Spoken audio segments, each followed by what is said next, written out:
News को आपनको स्वागत। Biju Patnaik auditorium रे प्रेस यूनियन रो नवम वार्षिक उत्सव महाडंबर सहित पालन होईछि। एही अवसर रे मुख्य अतिथि भावे कादम्बिनी साहित्य पत्रिकार संपादिका इतिराणी सामंत, वक्ता भावे Koraput central university HOD Nikhil Kumar Gaur एवं सम्मानित अतिथि भावे अखिल भारतीय संस्था समितिर सभापति दांडीस्वामी भास्कर तीर्थंक सह प्रेस यूनियन रो सभापति अमूल्य रत्न साहू एवं साधारण संपादक शिवाजी दास मंचासीन थिले।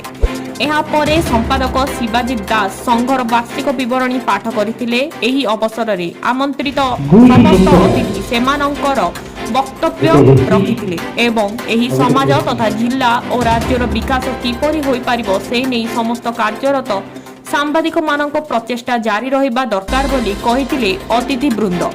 एहा व्यतीत भारत वर्ष रे शांति स्थापन करिबारे सांबादिक मानकर अवदान अतुलनीय।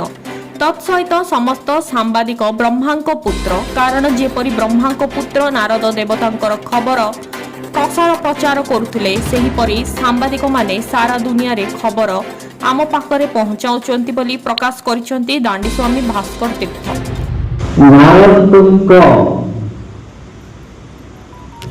देखे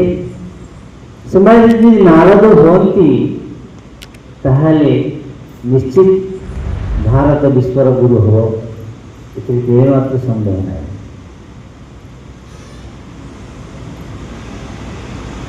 समस्त ऋषिमित्र हिसाब से मुझे ऋषि आम दीर्घ 9 वर्ष धरी प्रेस यूनियन वार्षिक उत्सव पालन कर प्रति वर्ष भाई ए वर्ष वार्षिक उत्सव पालन कराला। सबू सांबादिक एवं सहर बुद्धिजीवी समस्त भी सामिल होते, 100 संख्या 400-500 ऊर्ध्व संख्यार सामिल होते।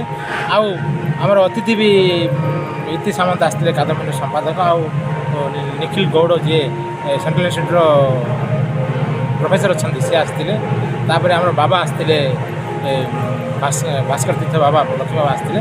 आ समस्त अतिथि मैंने जो भाया प्रेरणा देते से प्रेरणा समस्ते आगू जाइए सांबादिक वृत्ति कार्यक्रम करूँ। आ प्रति वर्ष भाई वर्ष भी कार्यक्रम यूनियन आम समस्त आह्वान दूचु जे ये किसी भेदभाव ना, यूनियन वाइज भेदभाव ना, आ समस्ते प्रेस यूनियन सामिल हूँ, समस्ते मिसी एकत्रित होकर लड़ाई करवा, सेमती आम भर किसी भेदभाव ना। आम अनुरोध करुँ भी आसतु समस्ते मिसिक आमर संगठन मजबूत करवा।